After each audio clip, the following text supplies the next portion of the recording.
ఏం బాబు, ఎన్ని రోజులని ఆ ఫోటో వంక ఉయ్యాల వంక చూస్తూ కూర్చుంటాం?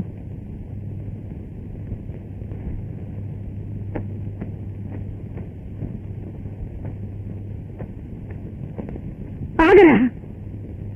ఇలా ముఖం చాటేయడంలో ఏమిటి నీ ఉద్దేశం? నీకు కొడుకు పుడితే ముది మనవడికి మేలిం బంగారంతో ఉయ్యాల చేయిస్తారని ప్రతి వాళ్ళతో గొప్పగా చెప్పేవారు మీ తాతయ్య. నువ్వు ఇట్లా ఏమీ పట్టించుకోకపోతే ఎలాగయ్యా?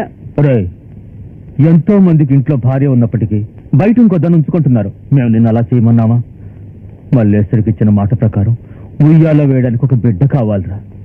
మన వంశానికి వారసుడు కావాలరా. ఇది చూడు బాబు, మల్లేశ్వరి మనసారా ఎప్పుడైతే ఇంకో ఆడదాని చేతి నీ చేతిలో పెట్టిందో ఆనాటి నుంచి ఆ పిల్ల కూడా నా కూతురు లాంటిది.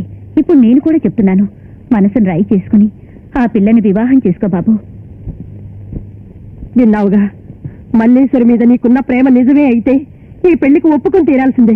ఆపండి. జీవన భూమి లోపల కట్టుకునే పుట్టల్లాగా మల్లీశ్వరి తలంపులు నా మనసులో గుట్టలు పడున్నాయి. దయచేసి వాటిని నాశనం చేయకండి. ఇదా మల్లీశ్వరి మనసు. తనకు తప్ప వేరే ఎవరికీ చోట్లేదు. ఇంకోసారి ఇంట్లో మేళతాళాలు వినిపించు. పెళ్లి మాట ఎత్తదు.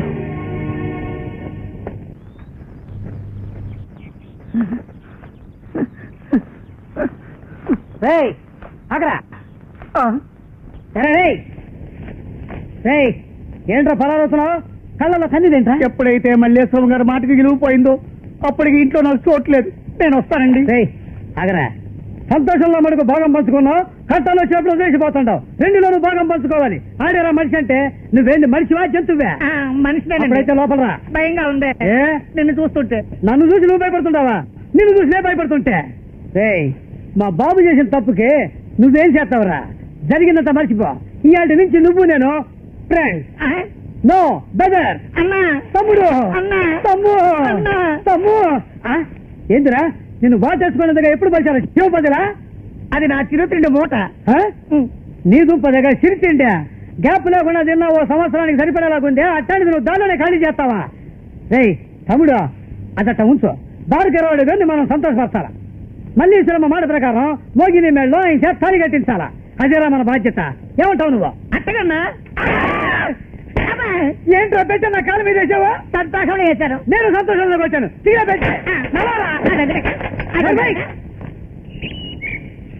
ఏంది మోగిని, ఊరు మొత్తానికి నన్ను అడుగులు ఇరగొచ్చాడు అని టాన్ చేసి ఇట్లా ఏమి బద్దలు కూకుంటే ఎత్తగట్ట. నన్నేం చేయమంటావు? ఆయన గారు బెల్లం కొట్టిన రాయిలా చలం లేకుండా ఉంటారు. ఏమీ మాట్లాడరు. ఇప్పుడు నాకు కట్టంగా ఉంది.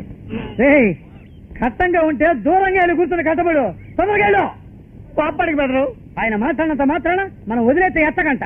ఇచ్చిన మాట ఏమవుద్ది? ఏదో విధంగా ఆయన వల్ల వేసుకోవాలా. అయితే నేనేం చేయాలంటావు? ఏం చెయ్యాలంటావా? ఏందమ్మా అట్టడిగావో? మోకాళ్ళ వరకు గడ్డం పెంచేసి అలవలో కూకున్న ఇష్టామిత్రుడు మేనకొచ్చి కన్ను గిట్టగానే గడ్డం తీసి వెనకమాలి వెళ్ళలేదా? ఏం బెదరు? ఎవరా ఇష్టామిత్రుడు? గుడికాడ గడ్డం పెంచుకొని వంగబడి ఉంటాడే ఓ తాతగారు ఆయన.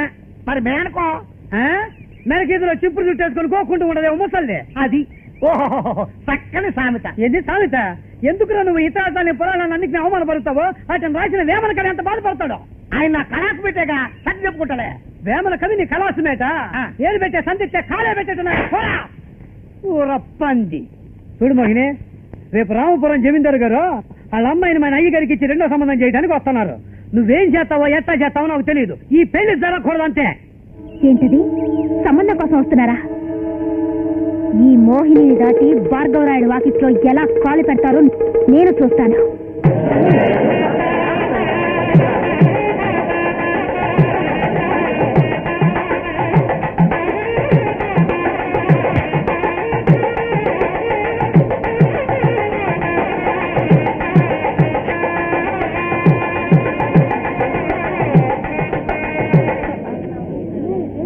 ఏమా, భార్గవరాయుడింటికి సంబంధం కోసం వచ్చాం. నీ బయట లాగేసుకుని రోడ్డుకు అడ్డంగా రాక్షసులా నిలబడ్డావేంటి? ఏంటయ్యా, మొదటి పెళ్ళాడు చస్తే 2వ సంబంధం చేయడానికి ఎగరేసుకొని ఇక్కడికి వచ్చారే. నన్ను మీరి ఒక్కడుగు కూడా ముందుకు దాటలేరు. నా బయట చెంగును దాటి ఎవడైనా లోపలికెడితే పోయినోడికి కాళ్ళుండవు. ఒకవేళ పోయినా సంబంధం మాట్లాడడానికి తలకాయ ఉండదు.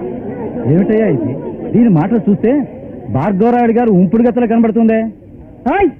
ఎవరి గురించి మాట్లాడుతున్నావు? ఈ ఊరి మొత్తాన్ని పోషిస్తున్నది భార్గవరాయుడే. ఆయన గురించి తప్పుగా మాట్లాడితే ఊరు దాటిపోలేరు ఆయనేమి నన్నుంచుకోలా, ఆయన్నే నేనుంచుకున్నా.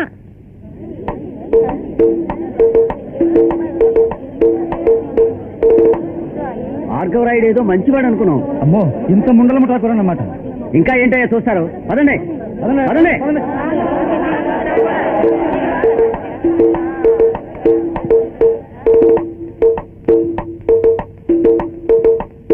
నానమ్మా, నిన్ను పిలిపించాడంటే ఏదో విషయం ఉందన్నమాట. కావాలంటే చూడండి, ఇంకా 2 రోజుల్లో మాయ చేసి లగ్గాలు పెట్టించేస్తా. ఏ పిల్ల, రమ్మని పిలవగానే రావాలి కదా, ఏమిటా మిలకలు తిరగడం? నన్ను రమ్మన్నారంటగా. నీ మనసులో అసలు ఏమనుకుంటున్నావు? మీ గురించి అనుకుంటున్నాను. ఎంత కండకవరం ఉంటే అలా అంటావు?